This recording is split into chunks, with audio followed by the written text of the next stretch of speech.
Hola, Carlos, bienvenido. Nico, otra vez. Hola, ¿qué tal, profe? ¿Cómo estás? Bien, bien. Carlos, ¿cómo estás?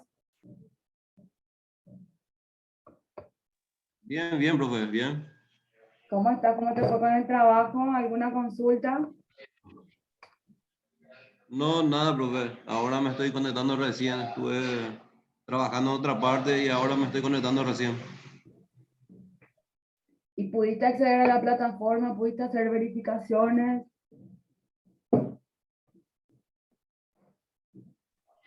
Del trabajo que te envié todo en tu correo la Ok, otra vez. ok. ¿Alguna duda? ¿Alguna consulta?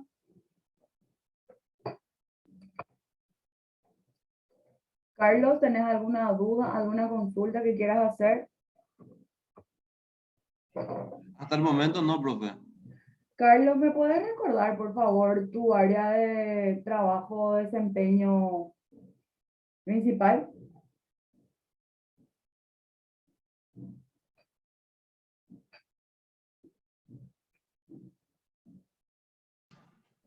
Bueno, ya me acuerdo. ya viste. Ya, perfecto, perfecto. Ahora te lo de mi trabajo. Genial, muy bien. Ok, entonces, ¿todo bien? ¿No tenés dudas? ¿Vamos bien? Y hasta el momento no, pues, como te dije la otra vez, recién me estoy metiendo en la parte de la preparación física, pues. Y poco o nada con la gente, como nuestra materia es con la gente discapacitada, ¿verdad? Poco o nada, tengo contacto también. Y es un poco, no complicada, pero un poco compleja. Ya. Pero bueno, es una de las materias nada más, tienen otras materias también. Lo importante es siempre y es poder realmente tener un conocimiento básico para cuando nos encontremos con estas personas que definitivamente cada vez van a abundar más. La proyección en las estadísticas de la Organización Mundial de la Salud y como creo que yo les mencioné en una de las clases, la proyección es tener cada vez personas más enfermas, cada vez por el tema de toxicidad, etcétera, problemas genéticos.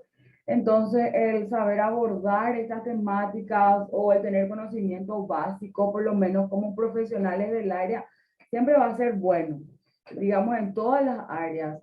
En algún momento yo creo que también dentro de, de no quiero mencionar tu lugar de trabajo, pero dentro de las instituciones nacionales vamos a tener, yo creo que ustedes cuentan con personal en condición de discapacidad, solamente que están en áreas, digamos, más administrativas seguramente, porque eso hace a la inclusión, ¿verdad? Pero yo creo que en algún momento van a ser compañeros así y en algún momento te va a tocar tal vez darles prácticas, entrenamientos y cosas así.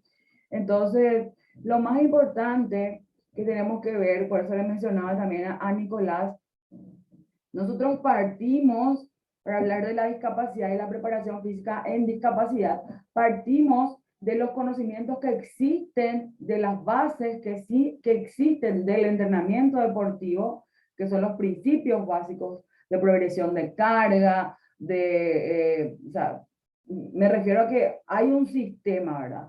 Que ya está establecido, que tiene que ver también con la parte de preparación, acondicionamiento físico general para personas que buscan calidad de vida, salud, y para personas en condición de discapacidad que son uno más. Y lo que nosotros buscamos con estas asignaturas y con estos espacios es generar la normalización de la visualización y también nuestra actitud y nuestro trabajo para con estas personas, ¿sí? Que son uno más, que la discapacidad en la convención, dentro de la convención de las personas en condición de discapacidad, ellos lo ponen como un derecho humano el tener acceso a absolutamente todo, ¿verdad? Habíamos hablado en la clase anterior de las BAP, que son las barreras del acceso y participación, y eso incluye el área laboral, incluye el área social, incluye todo el contexto en el que nosotros también queremos desenvolvernos y desarrollarnos sin inconveniente alguno, sin que en cada momento tengamos que pensar, no me puedo ir a tal lugar porque en ese lugar yo no puedo acceder porque tal vez no hay ascensores, etc. Entonces, igual que cuando nosotros si manejamos vehículos y decimos tenemos que ir, por ejemplo, al centro a hacer alguna gestión, decimos, oh, ¿dónde vamos a estacionar? Y muchas veces no queremos ir simplemente porque no tenemos lugar donde estacionar. Por ejemplo, imagínense que para nosotros eso ya es una barrera de acceso y participación. Imagínense lo que ocurre con las personas en condición de discapacidad, que son usuarios de silla de ruedas, de muletas, personas amputadas.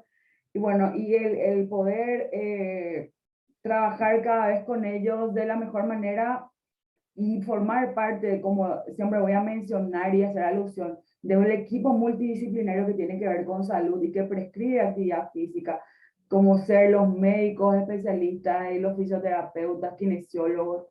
Nosotros en algún momento vamos a formar parte de ellos porque ellos tienen una limitante que va más allá de lo que le compete en lo laboral, ¿verdad? Que es rehabilitar, reacondicionar y luego lanzarlo a la vida cotidiana. Y cuando lo lanzan a la vida cotidiana es donde nosotros estamos plenamente involucrados porque somos los que vamos a convivir más tiempo con esa persona o con esas personas. Entonces es muy importante tener un conocimiento generalista, por lo menos de lo que refiere a estas acciones que tienen que ver con condicionamiento o acondicionamiento físico, preparación física general. Dentro de este contexto de las discapacidades, conocer cada una de las discapacidades, conocer que estas discapacidades no son una total limitante, sino que es una forma de ver la vida desde otro punto de vista, simplemente eso. Entonces, ojalá no se desmotiven porque realmente esto está en boga a nivel internacional. Les comento nada más brevemente que ayer terminé, por ejemplo, de participar en un congreso internacional donde se sigue abordando la temática de inclusión y discapacidad desde la educación física, por ejemplo, que es la base que va a fomentar, ¿verdad?, la estructura básica de todos los niños que luego van a ser adolescentes, adultos y adultos mayores, con lo que nosotros vamos a trabajar. Entonces, el insistir que las bases se fortalezcan y se trabajen adecuadamente es también parte de nuestro trabajo, porque eso nos va a involucrar en algún momento. Por otro lado, les menciono esto porque igual le hablo desde una mirada internacional, ¿sí? Por lo menos en Latinoamérica y el Caribe estamos muy centrados en reprogramación de lo que tiene que ver con la actividad física, educación física y deporte tal, llevado al paralimpismo, llevado a olimpiadas especiales también en discapacidades intelectuales y la necesidad a nivel Latinoamérica y el Caribe es generar estos planes, programas y proyectos para trabajar con estas personas en condición de discapacidad en el área de actividad física, deporte y salud, ¿sí? No solamente los médicos deportivos no solamente están preocupados o abocados a la rehabilitación, sino al después de la rehabilitación. Y entonces están buscando cada vez mejores estrategias, métodos para trabajar con estas condiciones. Y por eso vuelvo a insistir, desde la primera infancia, desde la escuela, ¿sí? Entonces, les digo porque es lo que estamos viviendo al día a día, digamos, en los congresos, que son momentos de interacción bastante actualizados. Entonces tenemos entrenadores de alto rendimiento hablando de deporte paralímpico, de entrenamientos paralímpicos, de preparación física para deportistas paralímpicos, y el nivel en el que se está abordando la temática es cada vez más elevado. Entonces, esto es un tema que lo van a encontrar o se van a topar con él en cualquier momento y cada vez con más énfasis. Nada más para que no pierdan la motivación, porque obviamente uno considera a veces que no va a transitar por esta situación, pero como dicen las estadísticas y los estudios, la proyección es que en la mayoría de los casos o vamos a transitar alguna discapacidad en algún momento de nuestra vida por proyección y por estadística, o vamos a tener contacto por lo menos muy cercano con este tipo de persona o condición. Así que puede ser transitoria o permanente. Y eso de transitorio también va a depender de nuestras acciones, porque a veces las cuestiones motivacionales, volitivas, tienen que ver mucho con la empatía del entrenador y del profesor para con las personas en este tipo de condición. Y eso va a hacer que esta persona muchas veces supere, y esto hay incluso películas que refieren a la vida real de personas que obviamente con una motivación intrínseca y con una motivación de la familia, el apoyo de la familia, han logrado superar barreras inmensamente grandes con relación a la discapacidad y han logrado, por ejemplo, justo se me fue el diagnóstico, eh, esclerosis múltiple. Las personas que padecen esclerosis múltiple han logrado incluso eh, realizar un Ironman. Entonces, tenemos que aprender, o tenemos por lo menos que tener en cuenta y tener dentro de nuestro contexto cómo hacernos referencia o cómo hacer referencia a esta temática, aunque no lo trabajemos directamente. Por lo menos para motivar tal vez a otras personas que tienen características tal vez más volitivas también, o de empatía con las personas en condición de discapacidad. Entonces, motivarlas a que hagan énfasis en sus trabajos con estas personas y a estas temáticas. ¿Ok? Entonces, brevemente, lo que estábamos hablando con Nicolás es acerca de la actividad propioceptiva, ¿sí? Las acciones de preparación física y condicionamiento físico referidas a la propiocepción, que nos basamos obviamente en los conceptos, bases y sistemas que ya existen para personas, digámosle, convencionales, y la trasladamos a las personas en condición de discapacidad. En este caso, estábamos mencionando un ejemplo solamente como punto de partida para no abordar mucho lo que es el diagnóstico de autismo, ¿verdad? Dentro del espectro autista estábamos mencionando que existen algunos que tienen bastante sensibilidad, por decirlo así, al área táctil, o en el sentido táctil, ¿sí? Auditivo y visual. Entonces, estos niños, adolescentes, adultos mayores, al tener contacto tal vez piel a piel, ya toman una conducta de autodefensa, o pueden desarrollar conductas tal vez agresivas o de rechazo, porque tienen como una hipersensibilidad a el contacto piel con piel, a veces a la audición. Entonces, con músicas que para nosotros son tal vez armónicas, tal vez dentro de la melodía se encuentre un instrumento que sea muy fino, tal vez, o muy grueso, porque no, y eso haga que el niño, la persona, con dificultad auditiva o con sensibilidad auditiva, entonces también reaccione de una manera inesperada para nosotros. También los débiles visuales, porque estábamos haciendo este tema estábamos hablando del vínculo de la coordinación, por ejemplo, vemos que necesitamos ver para poder entender el contexto, el medio en el que estamos, para poder tener y mantener, sostener un equilibrio, aparte de ver, de sentirnos, que tiene que ver con la propiocepción, necesitamos el desarrollo de lo que habíamos mencionado, nuestro sistema vestibular. Este sistema vestibular se potencia en la primera infancia.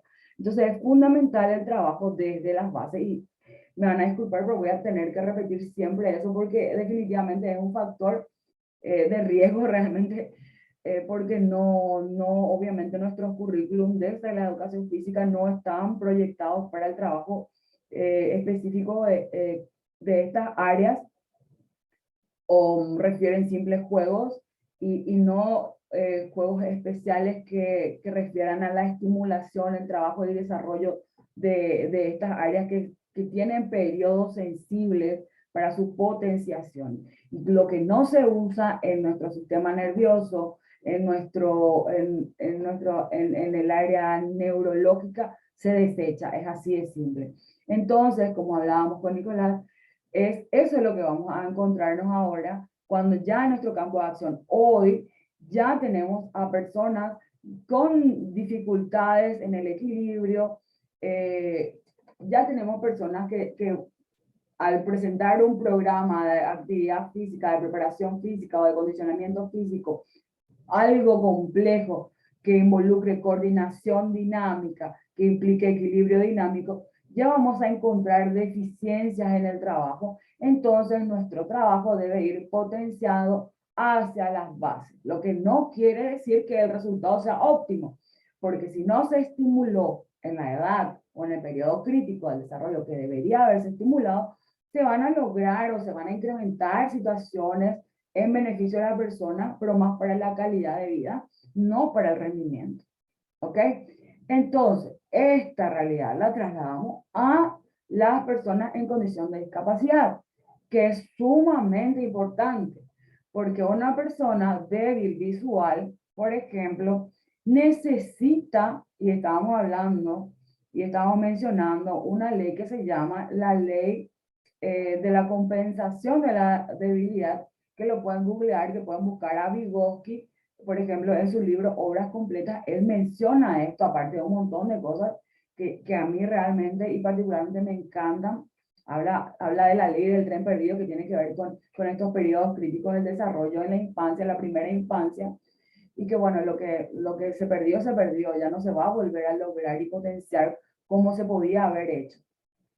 Entonces, como vuelvo a insistir, el trabajo conjunto debe ser estimulado o propiciado. Entonces, si tenemos el acceso a personas o profesionales de la actividad física, el deporte, que están involucrados en educación, es también llevarla a la reflexión sobre las acciones que deben tomar y la importancia que tiene su papel dentro de lo que después van a llegar a nosotros, que ya son chicos y personas que buscan tanto rendimiento deportivo, tanto ser deportistas como un hábito, y personas que buscan mejorar su calidad de vida a través de la actividad física y por ende necesitan el acondicionamiento y la preparación física siempre, que son acciones que siempre van a estar presentes en cualquier tipo de actividad que tenga que ver con el respeto de la progresión del entrenamiento.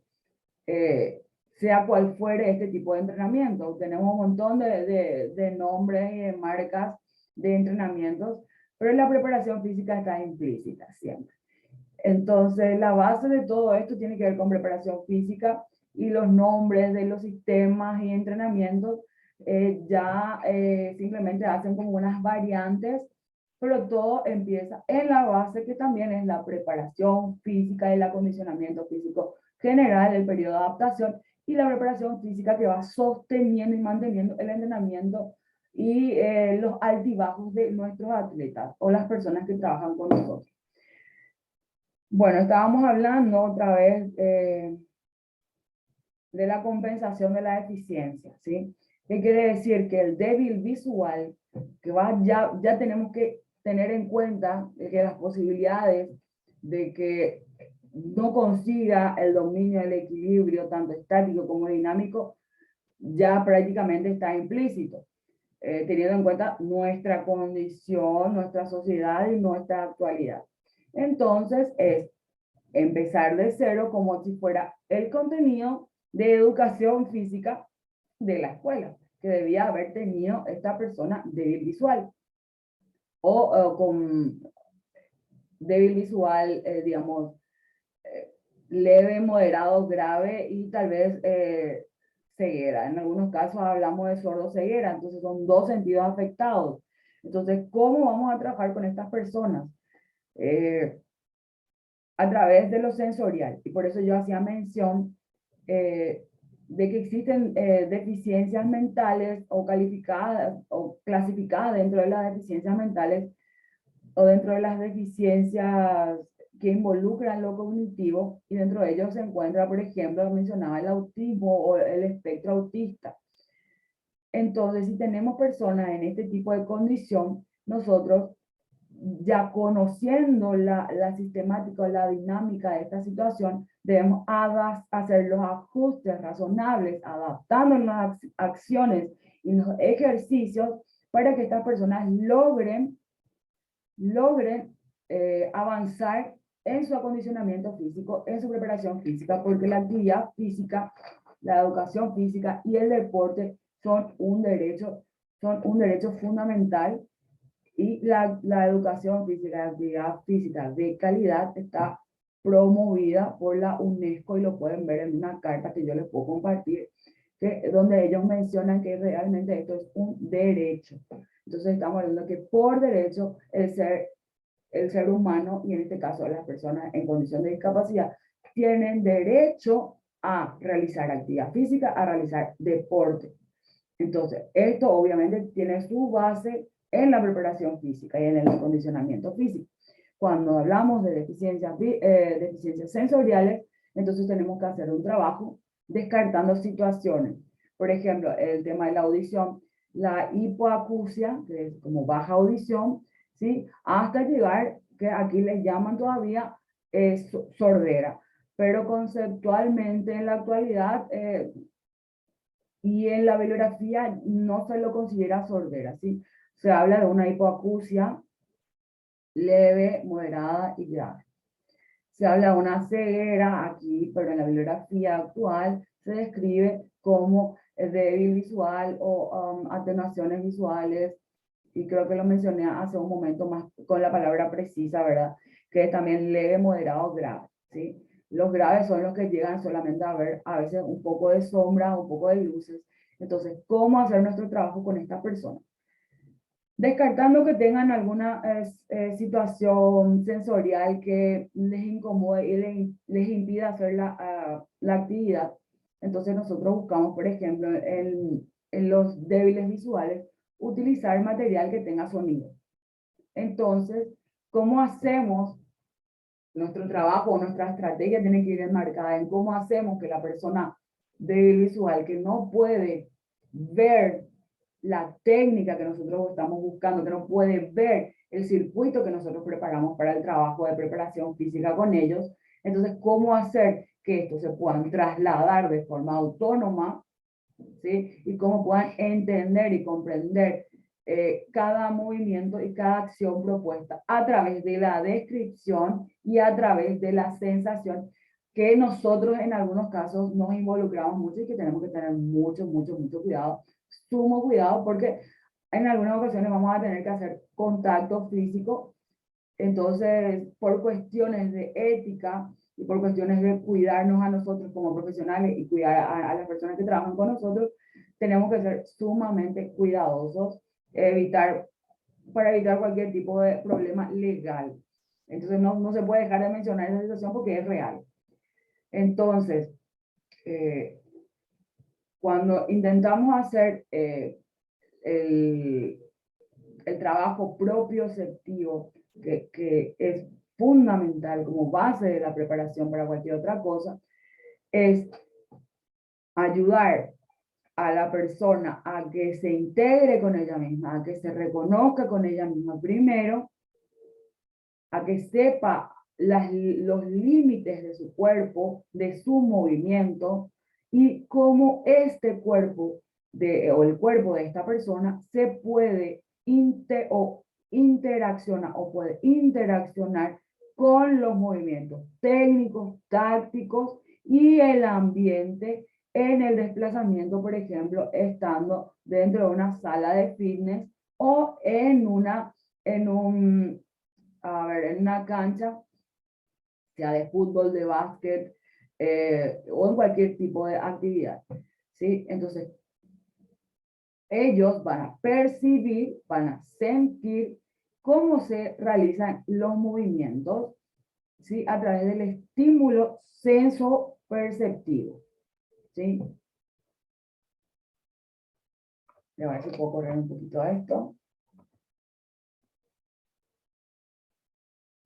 Bueno, junto a la visión y el equilibrio, o sea, esto es como digamos, el eje central, digamos, del texto que habíamos compartido, que tiene que ver que dice que junto con la visión y el equilibrio se envían constantemente informaciones al cerebro acerca de la posición del cuerpo, ¿sí? Acerca de la posición del cuerpo, acerca de las acciones que está teniendo el cuerpo o realizando el cuerpo o desempeñando el cuerpo. Entonces es sumamente fundamental que se pueda llegar a recrear en una acción esta información y cómo nosotros vamos a verificar a través de las acciones de observación que vemos de la descripción y la intervención que hagamos con nuestro deportista. Bueno, acá como una pregunta, la propiocepción es un sentido que ya habíamos mencionado cuando hablábamos con Nicolás. Se pregunta, pero no eran 5 los sentidos, era lo que estábamos mencionando, ¿verdad? Existen 5 sentidos que todos conocemos, que es el tacto, la visión, la audición, el olfato, el gusto. No es que se acabe de inventar un sentido, solo que estos se han mencionado. Estos que hemos mencionado pertenecen a un grupo llamado sentido de exterocepción, ¿sí? Entonces yo había mencionado con Nicolás la interocepción, ¿sí? Y también es parte de los sentidos. Habíamos mencionado que tenemos 7 sentidos. Pero realmente los que nosotros estudiamos desde la escuela o desde los currículos escolares son 5 y se siguen promoviendo esos 5 a pesar de que son 7. Y estos sentidos tienen que ver con la exterocepción, que son estos sentidos que nos ayudan a recibir información del exterior. Puesto que nos permite percibir lo que ocurre en el exterior de nuestro cuerpo. ¿Ok? Esto nos da la información de lo que está pasando en el exterior.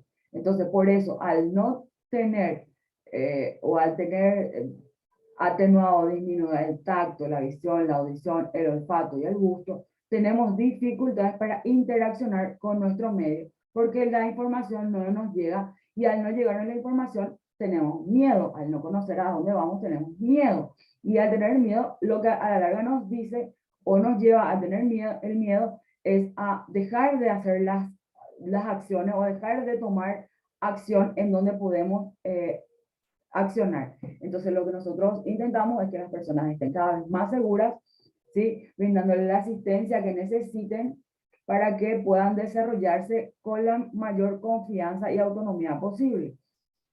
Todos sabemos también que tenemos 5 órganos de los sentidos exteroceptivos. La piel, que nos permite el tacto, los ojos que nos proporcionan la vista, los oídos que captan los sonidos, Y ahí hablábamos de que esto también está vinculado con el sistema vestibular, que en congruencia confluye, no interfiere en lo que refiere al equilibrio. Gracias a la nariz percibimos olores, la lengua, los sentidos, ¿verdad? Estos dos sentidos, la nariz y el gusto, ¿verdad? Se vieron mucho en estos tiempos con el tema del COVID, que lo que hacía es, y hasta ahora hay personas que no sienten que hayan recuperado el sentido y el olfato en su totalidad. Y esto realmente genera bastante malestar. Seguramente deben tener algunos conocidos. ¿Y por qué genera malestar? Porque lo que uno estaba acostumbrado a recibir como información, tanto de sabor, sea salado, dulce, caliente, frío, se perdió. Entonces, una información menos. Entonces, no sabemos qué estamos consumiendo, no distinguimos sabores y de verdad que eso es incómodo y de verdad que genera una incapacidad, ¿sí? Entonces, yo puedo ponerle a una persona una comida sumamente picante, por decirlo, puedo ponerle una comida sin sal que la persona no percibe, ¿sí? Entonces el olfato es lo mismo, ¿sí? A veces nos guiamos por olores, ¿sí? Para llegar a algún lugar, a veces, por eso también la vista nos ayuda a organizar nuestra organización espacio-temporal, ¿sí? El oído también. Entonces sabemos dónde estamos, sabemos que si escuchamos unas ruedas que hacen un chillido con el asfalto, esperamos, ¿verdad? Seguramente eh, el compañero Carlos sabe perfectamente que en primeros auxilios y todo eso, escuchar eso es atención, esperar qué pasa, escuchar un chillido de rueda es esperar. Un boom, después, es un accidente, bueno, hay que acudir, ¿verdad? Hay que hacer algo. Entonces son cosas que nos van pasando información y que son sumamente fundamentales para que nos desarrollemos como seres sociales e interaccionemos con nuestro medio. ¿Sí? Cuando perdemos esa seguridad, perdemos mucho. Entonces, el adquirir de nuevo una seguridad a pesar de esas circunstancias es fundamental y para eso tenemos que contribuir nosotros con nuestras acciones. La propiocepción, en cambio, es un sentido que te mencionaba, Nicolás, de interocepción, porque es por dentro de información interna que pasa al cerebro. Es decir, gracias a él, nuestro cerebro tiene conciencia del estado interno de nuestro cuerpo, ¿sí? Nuestro cerebro recibe la información propioceptiva a través de los siguientes receptores. Y ahí vamos a hablar de lo que estábamos, te consultaba al iniciar la sesión, Nicolás. Usos neuromusculares. Te quería llegar te hacía la consulta de los tendones para hablar de el órgano tendinoso de Golgi, o de Golgi, como algunos lo dicen, ¿verdad? Entre otros están los propioceptores capsoligamentosos, propioceptores vestibulares, ¿sí? Tenemos 4 por mencionar así rápido porque creo que la reunión se está por terminar otra vez. Entonces, es para tener en cuenta por qué nosotros hacemos el trabajo, ¿sí? El trabajo propioceptivo, que es no solamente, realmente no necesariamente y no solamente se utiliza con el objetivo principal de regenerativo. Claro, lo puedo usar, pero el objetivo principal tiene que ver con esa percepción interna, la comunicación interna de nuestro cuerpo para con nuestro cerebro, para poder interaccionar con seguridad y con precisión. Entonces, por eso se recomienda generalmente o realmente como una acción principal trabajar la propiocepción como estabilizadores, ¿sí? Como estabilizadores de todo lo que es articular, de todo lo que tiene que ver con estos usos neuromusculares que tienen que ver con, por decir lo que refiere exactamente a los usos neuromusculares, que estos están en el vientre muscular, ¿verdad? Que es una expresión, ¿verdad? Y se estimulan cuando los músculos se estiran de manera leve. Son responsables del reflejo miotático, muy importante, ya que es un reflejo de protección ante estiramientos bruscos. Por ejemplo, si sufrimos un tirón en la articulación, la musculatura de alrededor se contraerá para evitar mayores daños, ¿ok? Esa es una información interna que directamente se procesa y se acciona. Es como si fuera el desmayo, ¿sí? O lipotimia. La lipotimia es el desmayo comúnmente llamado, ¿verdad? ¿Qué pasa? En la mayoría de los casos, el desmayo ocurre como una acción de protección, ¿sí? Esto es lo mismo que pasa con estos usos neuromusculares. Esto se encuentra en el músculo, en la conexión neuromuscular. Por eso yo creo que cuando hablábamos al inicio de esta asignatura, que la persona no es solamente músculo, no es hueso, no es el cerebro, no es, sino que somos un todo y estamos inervados para poder recibir y dar información. Recibimos información del exterior, ahora hablamos de eso, también recibimos información del interior. Una información y de autoprotección, de gestión interna, de que habla de un buen funcionamiento corporal, por ejemplo, es el caso de la lipotimia o desmayo. Cuando una persona está extenuadamente cansada, sin embargo, sigue trabajando, sigue trabajando, sigue trabajando, sigue trabajando, y podemos llevarlo al entrenamiento y te dice que puede, sin embargo, uno observa que la persona está roja, está con hiperventilación, que sí, eso es hiperventilación, respira muy agitadora. Entonces, eso involucra una observación, pero sin embargo la persona te dice, no, yo estoy bien, yo puedo, y después, ¿qué pasa? Se desmaya. Que eso es un sistema de compensación de nuestro cuerpo.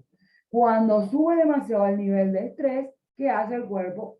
Si va a generar un daño, automáticamente baja, bloquea y se produce lo que es el desmayo o lipotimia. Mejor dicho, lipotimia o desmayo.